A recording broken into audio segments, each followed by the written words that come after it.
Hi guys, welcome to my first booktube video. For those of you who don't know me, and I'm guessing that's the majority of you, I'm MJ Moore. I write horror thriller books. My short story collections, Trails and Anomaly, my novella The Rental, and my novel Little Treasures are all out on Amazon right now. Go pick one up. I won't say do yourself a favour because that sounds conceited. Anyway, if you like gothic horror, you might like me. Give me a try. Anyway, today I will be doing a mini book haul and a book review and a half, for reasons I'll explain in a moment. Over the coming weeks I'll be doing book reviews, book hauls. I'll do a mini bookshelf tour, and I'll also explain before I start the reason that I'm on my knees in front of my desk. My desk is too short and very badly put together, and I have no chair, so there's your explanation. As my study improves, so will my videos, I'm guessing. Anyway, into the mini book haul. Both of these books fall into the authors I'm giving second chances category. The first being Murakami's Kafka on the Shore. Now, I read 1Q84 a while back. It's a story, magic realism story in 3 volumes. The first being amazing, second being good, the third completely superfluous and repetitive, and kind of like being on a bus that continuously drives up a hill and just keeps climbing. It doesn't end up anywhere, it just keeps climbing up into the ether. That's what it felt like, and it really pissed me off. But someone told me that Kafka on the Shore is much better. Similar story, but much better done. So, Murakami, you have one more chance. Don't disappoint me. The second book in my authors I'm giving second chances to category R is The Bone Clocks by David Mitchell. I read Cloud Atlas about 5 years ago.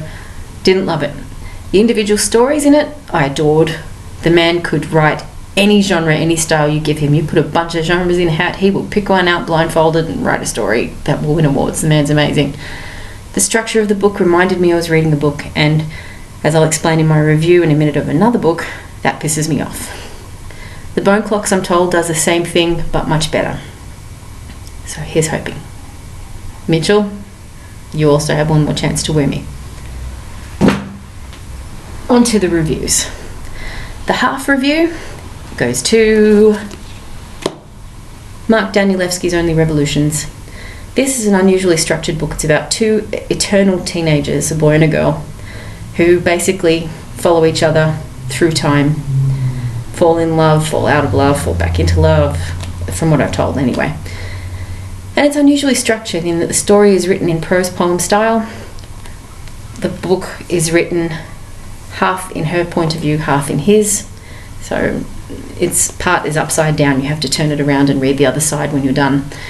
And at the sides of the book are little reminders of what time period you're in, little tidbits about history and historical events that occurred.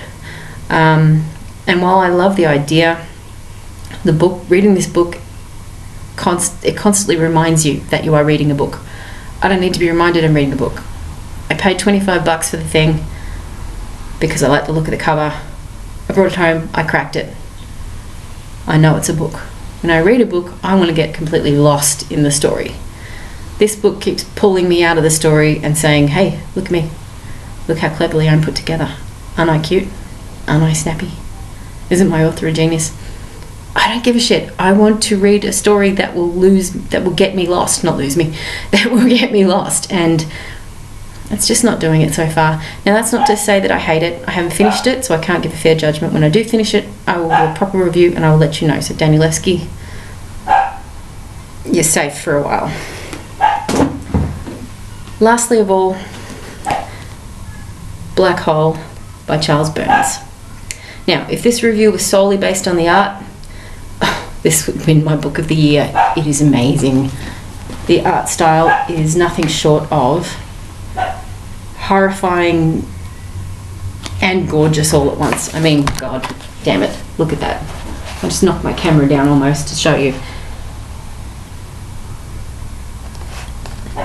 I mean, I could pick a random page. No, I won't, because that's got doodle. Whoops. More doodle. Charles Burns has a thing for nudity, I'm discovering. That. And even the cover, I mean, goddamn. The problem, it's a teen angst horror story set in the 70s in Seattle about a bunch of teenagers who catch a sexual disease called the bug, which manifests itself in increasingly weird and grotesque deformities and mutations that kind of see them outcast from society. Love the idea, but let's face it, it's been done before. Teen angst horror has been done dozens of times. And when I picked this up, I had been told by so many people that it was original. And yes, the story is rollicking, took me along, loved it, but I just kept wanting more and I didn't get it. So I did not hate it by any means, but I didn't love it. So I'm going to give it a 3 out of 5. Yeah, I'm so sad. But the art alone, loved it.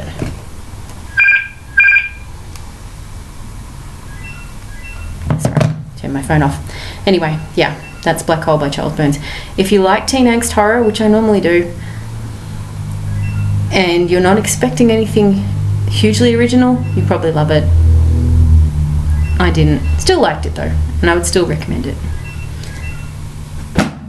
So, that's my first video done, which also happens to coincide with my 44th birthday, which is the reason for the flowers in the vase back there. My lovely workmates at the bank where I work did that for me and bought me a $25 gift voucher, which I'm going to blow on a book tomorrow. So that'll be awesome. Anyway, guys, I will let you go before I prattle on any further. Just in the coming weeks, I will be doing a bookshelf tour. And yeah, hopefully you'll like me. You'll really like me. Anyway, I'll let you go and I will wait for you to tune in. So tune in. Bye.